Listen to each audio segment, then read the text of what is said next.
April 22 तारिख रे समग्र विश्व रे इंटरनेशनल मदर अर्थ डे बा संक्षेप रे अर्थ डे धरित्री दिवस पालित होउछि। 1970 मसीहारू ए दिवस समग्र विश्व रे पालित होई आछि। लोकमानक मध्यरे पृथ्वी बा आम ग्रह प्रति यार प्रकृति परिवेश प्रति किभଳି अधिक सचेतनता वृद्धि पाइब। जेते जनसंख्या विस्फोरित हो चलती से परिप्रेक्षी रे जो असहनीय मार्ग रे विकास प्रक्रिया जारी रही आस्ते आस्ते प्रकृति परिवेश नष्ट भ्रष्ट होउछि, तार गुणात्मक मान रे अवक्षय घटुछि एवं विभिन्न प्रकार परिवेश जनित समस्या दिन को दिन अधिक रु अधिक गंभीर रूप धारण करुछि। कहा जाउछि समग्र विश्व रे वर्तमान तीनोटी मुख्य समस्या रही। गोटे होउछि जे ग्लोबल वार्मिंग क्लाइमेट चेंज, पृथ्वी तापमात्रा वृद्धि घटुछि एवं जलवायु रे परिवर्तन अनुष्ठित हेउछि। विभिन्न प्राकृतिक विपर्यय दृष्टिगोचर होउछि, संख्या रे बढ़ुछि एवं तीव्रतार मध्य वृद्धि पाउछि। द्वितीय रे परिवेश रा प्रदूषण गोटे मुख्य समस्या होइछि।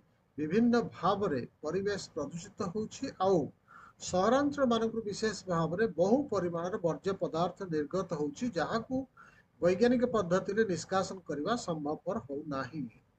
तृतीय रे प्राकृतिक परिसंस्था जेमती जंगल परिसंस्था रही, नदी नाल रही, समुद्र रही, ये सबु परिसंस्था रे मानवीय हस्तक्षेप आस्ते आस्ते सेठी बसवास करथुवा जीवजंतु उद्भिद एमानक उपरे चाप सृष्टि करछि, जोथि पाई कि सेमानक संख्या ह्रास पाउछि, अनेक जीवजाति विलुप्त हो जाउछंती, जैव विविधता संकट रे पड़िछि। ये सब को दृष्टि रखी प्रत्येक वर्ष गोटे निर्दिष्ट प्रसंग उपरे आलोचना करा जाय थाए।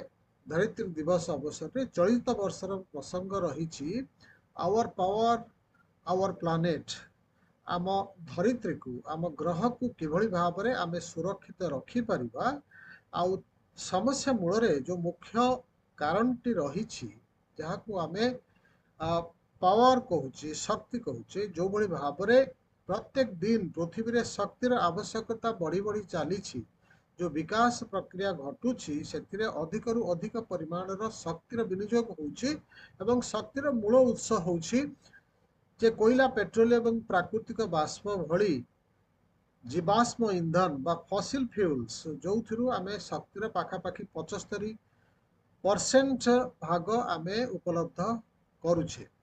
किंतु एथिरु बहु परिमाण प्रदूषणकारी पदार्थ बाहर, विशेष भाव में ग्रीन हाउस गैसेस सबुज गृह बाष्प निर्गत होउछि, जोटा कि वायुमंडल रे जमी रही पृथ्वी तापमात्रा वृद्धि रे सहायक होउछन, जलवायु परिवर्तन करुछि। आकु दृष्टि रखी चलित वर्ष निष्पत्ति हेछि जे आमे केते अधिक रु अधिक स्वच्छ शक्तिर उत्स, clean energy, green energy, alternate sources of energy, अक्षय शक्तिर उत्स को व्यवहार करबा, जेभଳି कि सौर शक्ति, पवन शक्ति, समुद्र ढेउरू शक्ति बा जैविक शक्ति बा भू उत्ताप शक्ति, हाइड्रोजन शक्ति, न्यूक्लियर शक्ति इत्यादि। ये सबू शक्तिर उत्स को आमे स्वच्छ शक्तिर उत्स कहूँ, कहीं एठू अंगारकाम्ल भली ग्रीन हाउस गैसेस निर्गत होना। तेणु जेते शीघ्र कह जाउछि जे लक्ष्य रखा जाइछि जे 2030 मसीहा सुद्धा आमको 3 गुणा रिन्यूएबल एनर्जी बा नवीकरणीय शक्तिर उत्स को वृद्धि करिया पड़िबो। कोयला, पेट्रोलियम, प्राकृतिक बाष्प उपरे निर्भरशीलता को ह्रास करिया पड़िबो। ताहले ये जो उत्ताप वृद्धि गोटे मुख्य समस्या है, जलवायु परिवर्तन घटुची, विभिन्न विपर्यय घटुची, ताकू रोकिबारे आमे किछि मात्रा सक्षम हबा। ये कार्य केवल सरकार नुह, सरकार ठारू आरंभ करी विभिन्न अनुष्ठान एवं व्यक्ति विशेष गोष्ठी समस्तंकर सम्मिलित योगदान रे आगामी समय रे आमे चेष्टा जारी रखिबा एवं सफलता निश्चित भाव में हासिल करिबा।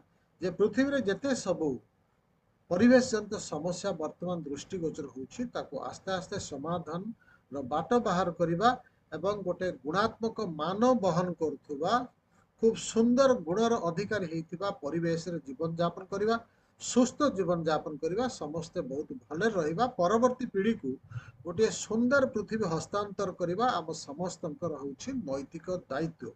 आज जेतेबेले आमे धरित्री दिवस पालन करुछे, आम समस्तंकर ए लक्ष्य को किभଳି साधन करा जिवो आगामी दिन रे सेथिपई आमे यथेष्ट यत्नवान हवा ब्रती हवा यह ही आम समस्त नैतिक दायित्व। नमस्कार।